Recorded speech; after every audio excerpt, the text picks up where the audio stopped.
Hola, buenas noches, ¿cómo le va? Estamos en Los Secretos del Poder, el programa de Ariel Crespo.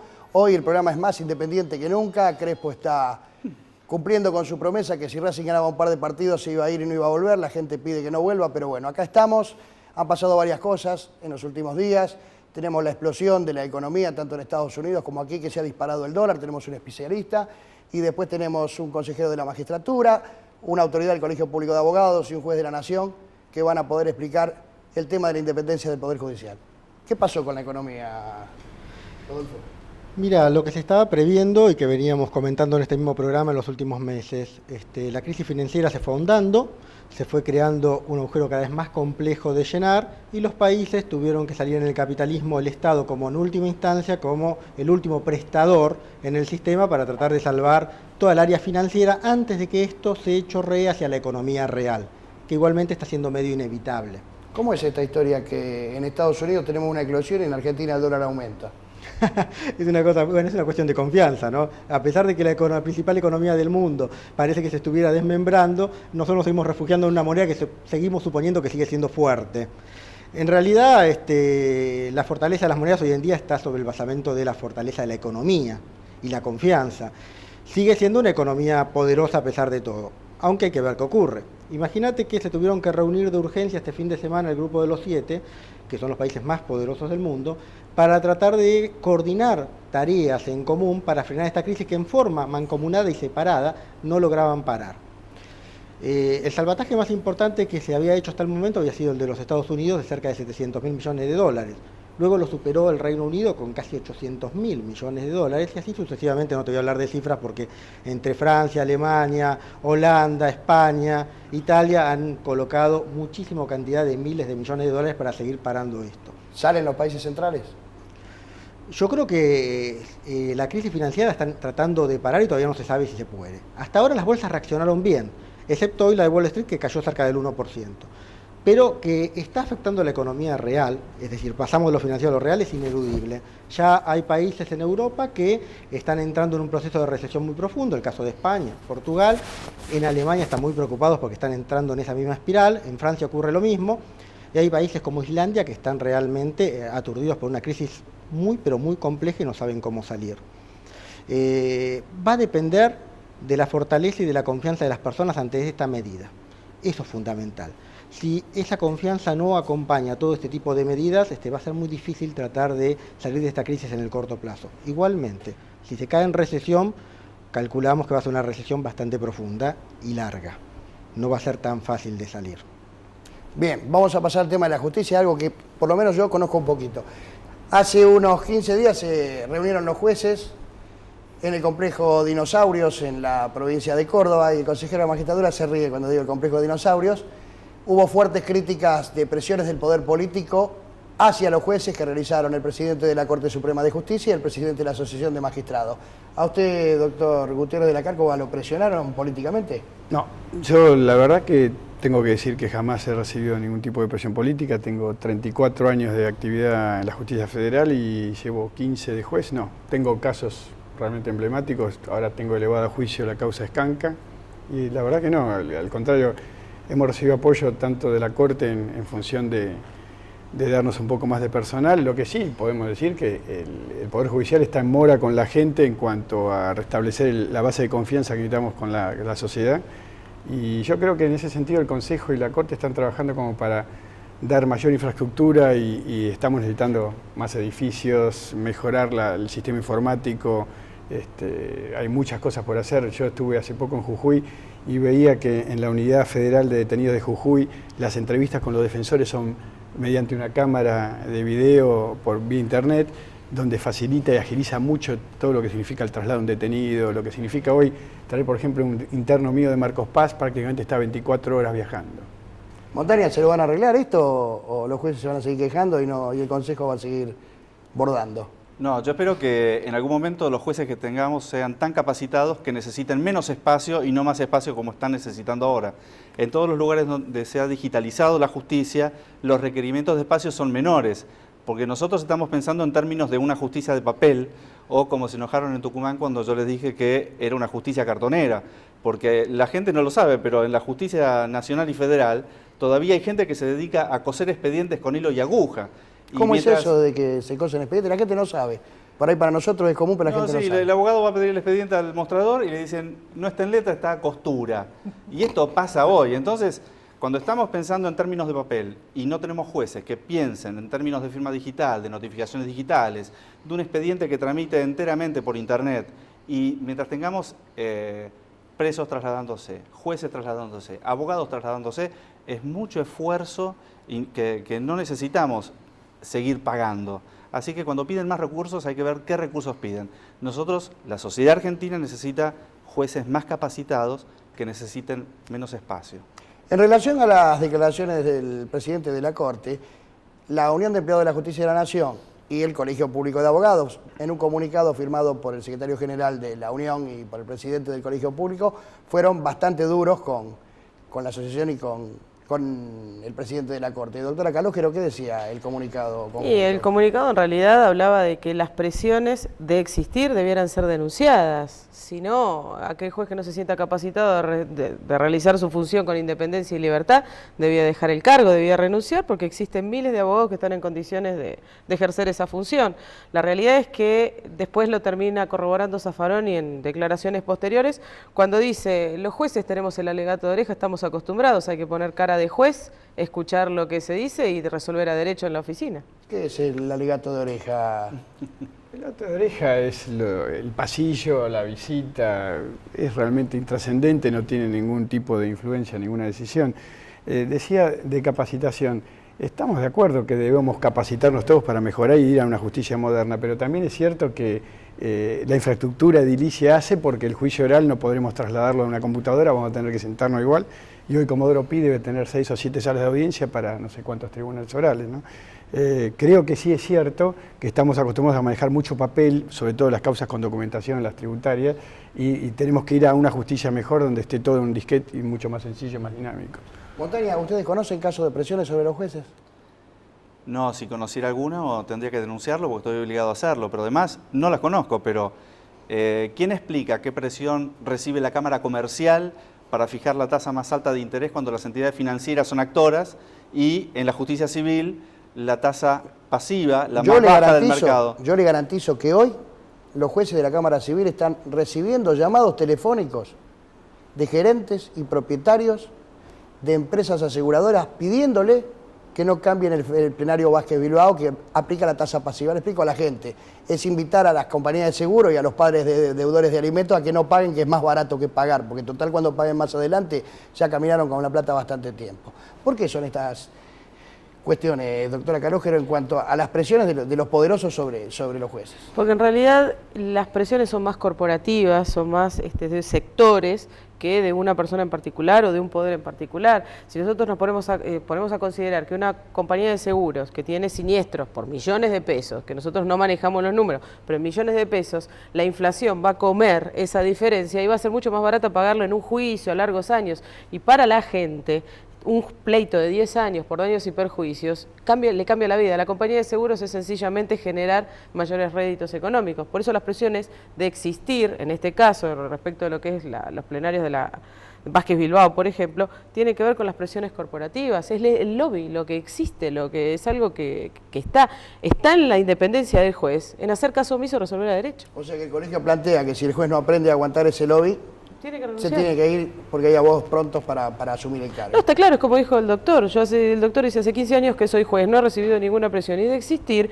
o la denuncia, o sencillamente uno sabe el camino que tiene que recorrer. Ahora decir, me presionan, pero no digo qué me está pasando, es casi una cuestión de que no es mi palabra contra la del otro. Es bastante... No existe una sola denuncia difuso en el Consejo ni en la Justicia por presiones recibidas por un juez. Perdón, ¿y por qué Lorenzetti declara lo que declara?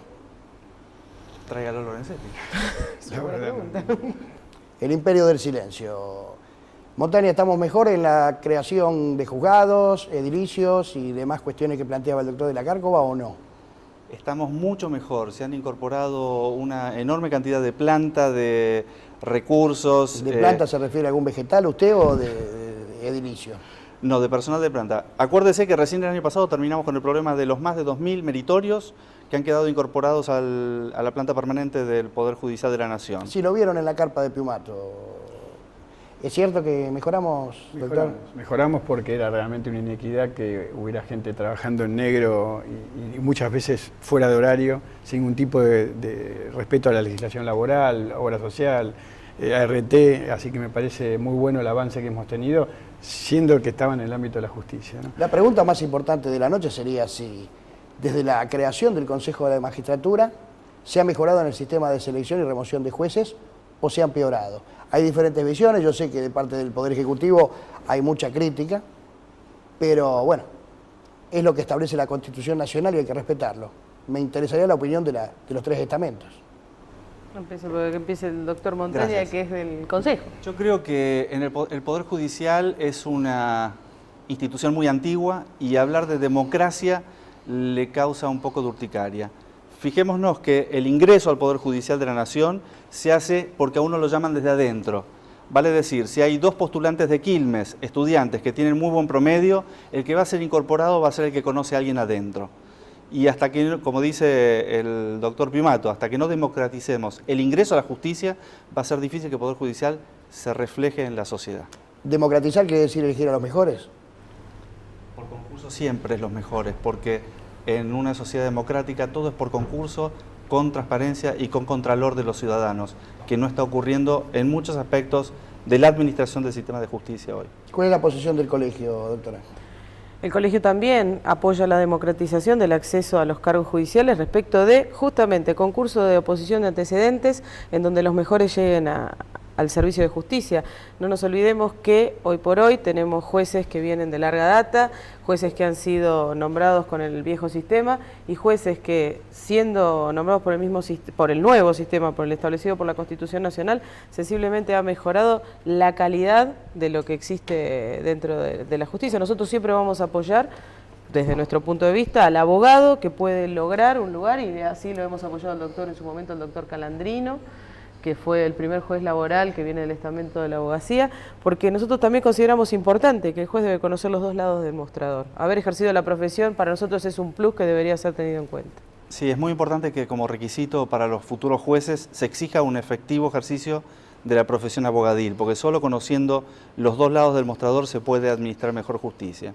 Yo creo que la sociedad no debería estar recibiendo justicia de jueces, funcionarios judiciales que estuvieron únicamente trabajando dentro del Poder Judicial, sino que hayan conocido como mediadores, como abogados, otras realidades de la administración de justicia. Sí, quizás sea más amplio el espectro y la experiencia desde ese punto de vista.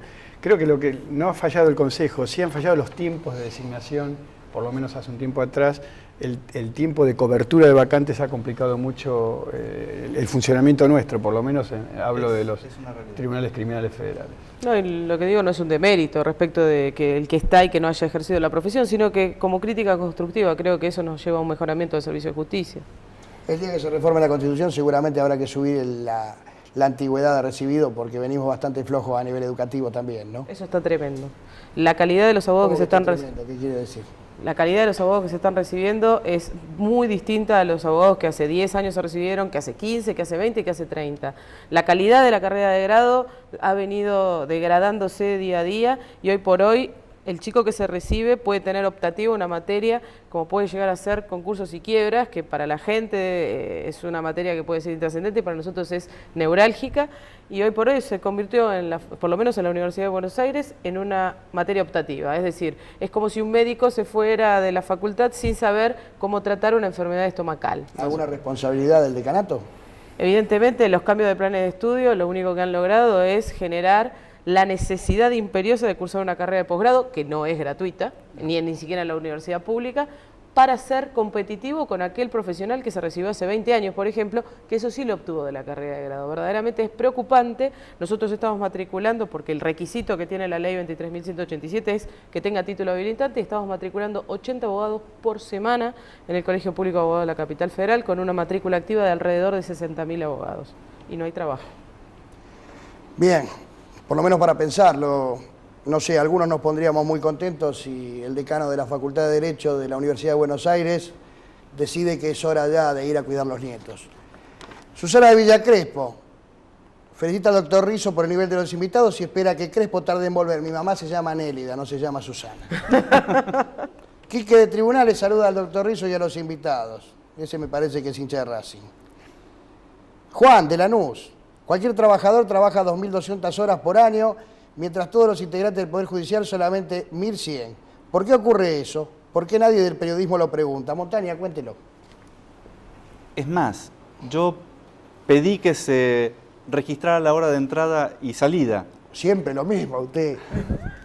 Me contó un pajarito que hace lo mismo en el Consejo de la Magistratura. Es verdad, pero bueno. es verdad. Sí, vamos a aclarar una cosa, que sí, la gracia viene porque todos los asesores que trabajan en mi vocalía firmamos la hora de ingreso y egreso. Yo quise transmitir ese sistema que puede ser por cuando ingresa el empleado y prende la computadora, queda registrada la hora de ingreso. Esto no es posible, no ha sido posible hacerlo, no está en la cultura del Poder Judicial. Siguen, por ejemplo, el empleado del escalafón menor, el escribiente auxiliar, ingresa al Poder Judicial con un sueldo de 2.300 pesos mensuales, más la hora social, más la feria chica, 15 días en julio y un mes en enero, más la obra social por 6 horas de trabajo.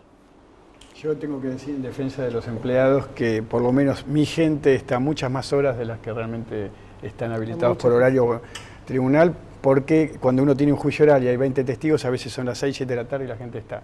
Eso por lo menos dentro del ámbito de la justicia penal, en mi fuero y en mi tribunal y en otros tribunales. Yo estoy con un juicio grande en otro tribunal y la gente está a full, a veces de las 8 de la mañana y a veces son las 7, 8 de la noche. En penal son mucho más sacrificados que en los demás. Nosotros fueros no los conozco. Bueno, con el tema de no armar juicios orales. Roberto de Palermo dice que Rizzo no se haga el vivo porque el programa está bueno, pero algo amargo. No entiendo qué quiere decir.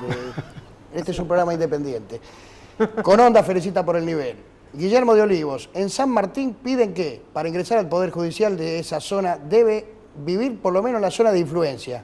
Pregunta si es inconstitucional o es discriminatorio. Doctores. Los mejores, no es una cuestión de distancia. Claro. O sea que usted presume que sí, que la reglamentación está mal. Tienen que ingresar los mejores. Yo no me atrevería a decir ni que es excesivo ni discriminatorio. No. Le aclaro, el Consejo de la Magistratura donde está Montaña no tiene nada que ver con el Departamento Judicial de San Martín, porque eso depende del Consejo de la Magistratura de la provincia de Buenos Aires, ahí donde hay algún vampiro Yo conocido. lo que quería aclarar es también que he notado en el paso del tiempo que muchísimos empleados, y no me animaría a decir el 100%, son casi todos abogados, por lo menos dentro del ámbito nuestro, desde el más pinche hasta el oficial, el prosecretario, el oficial Hay primero. ordenanzas, abogados. Por eso, ha subido el nivel de lo que ha sido el empleo judicial de No, sí, mirando por eso 30 Montaña hay años. taxistas también que son abogados. Lamentablemente así estamos, ¿no? Estamos como podemos y bueno. Lorena de Almagro felicita por el programa. Doctores, ¿cómo solucionamos el tema de la seriedad de los pleitos? ¿Cómo salimos de esta demora casi endémica? Con la salida de Consuetudinaria. digitalizando. Rizzo, están iniciándose en la Justicia Nacional 1 millón de demandas por año. ¿Cómo hace para trabajar 1 millón de demandas si no la digitaliza y no empieza a manejar un código procesal digital? Esto es imposible. Además, mientras la Corte venga salteando en los fallos y sin dictar una jurisprudencia que baje el nivel de litigios, sino que los promueva, vamos a tener cada vez más expedientes. ¿Usted en serio cree que solamente con la digitalización salimos? Me parece que No. La masificación se baja con digitalización. Después tienen medios alternativos y otras instancias de pacificación para administrar mejor el servicio de justicia. ¿Se puede realizar el proceso civil? Podría. Habría que pulir muchísimas cosas. Hoy por hoy como está, creo que todavía no. Doctor, ¿mejoró el proceso penal desde que se crearon los tribunales orales? Creo que al principio fue un éxito en el tiempo de detención y el juzgamiento y la sentencia fue un éxito rotundo porque pasaban 6, 8 meses y la persona detenida estaba con sentencia. Ahora yo estoy con 150 detenidos, hay más de 600 causas y pese al juicio abreviado, que es la posibilidad del acuerdo, y la probation, estamos todavía complicados. Creo que ha crecido mucho el nivel de delito. Lo que pasa es que la oralización, si supera el 3 o el 5% del total, produce un descalabro, colapso. Y hay otro tema, son 3 juzgados penal tributarios más 8 penal económico para 3 tribunales. 11-3 es desproporcionado. La última, Montaña. ¿El Consejo se puso de rodillas ante la Corte? No, este consejero no. No, el Consejo como órgano, dijo. Y cuando desistimos de la acción de 500 millones a favor de la Corte, sí. Ahora no. Pero son otros tiempos. Calógero, ¿el colegio está mejor, está peor? ¿Cómo está? No, para mí está mucho mejor, está mucho más abierto, está más democratizado. Esta vez la gente viene a votar convencida de que está votando un proyecto y está viendo la obra en general, la gente está contenta.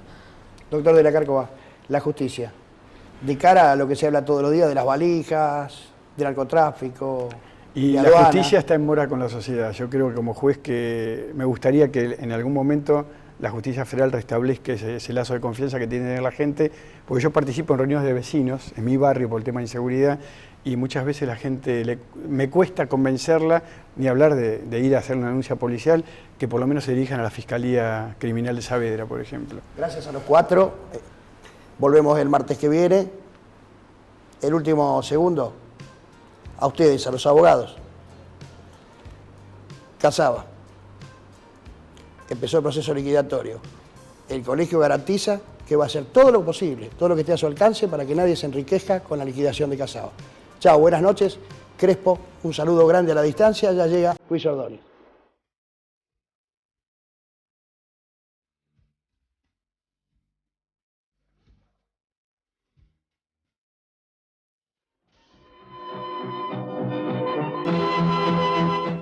Ella es dueña de un banco. Ellos son dueños de un banco. Él también es dueño de un banco. Forman, como miles de argentinos, Credicop. Banco Credicop. El único banco que no tiene clientes, tiene asociados. Banco Credicop Cooperativo. La banca solidaria.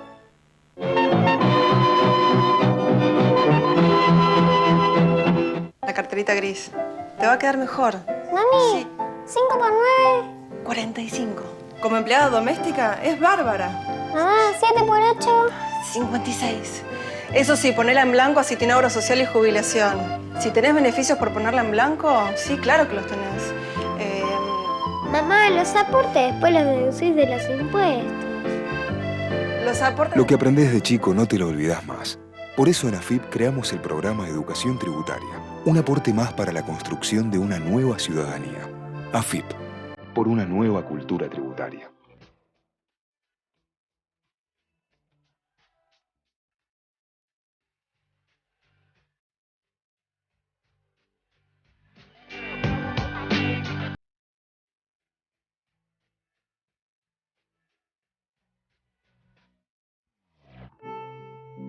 Más descuentos en medicamentos. PAMI aumentó la cobertura para sus afiliados. Ahora los descuentos van desde el 40% hasta el 80%. Infórmese llamando a PAMI Escucha al 0800-222-7264.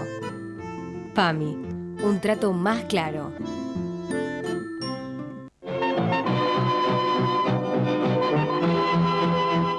Provincia ART. Más respaldo para su empresa, mejor protección para sus empleados. 0800-333-1278. Provincia ART. Una empresa del Grupo Vapro.